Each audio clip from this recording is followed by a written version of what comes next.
Sa San Mary naman bilang bilang asawa, yun yung mga lessons na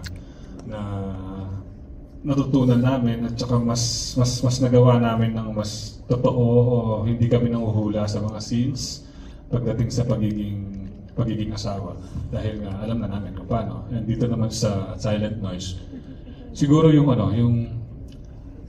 mas lumalim, mas alam ko na kung tama lang o sobra ba yung binibigay kong emosyon. Mas sigurado na ako.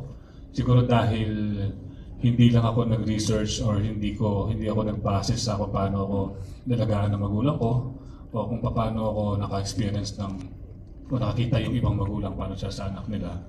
Ako kasi ngayon mas naramdaman ko na iba rin kung ma-experience mo yung puyat, di ba? Yung pagod, lahat na hindi mo naman yun, na hindi ko naman in-immerse nung gumanap ako na bilang tatay dati sa mga roles ko. Ngayon na alam ko na yung patience na kailangan mong talagang pahapain at saka yung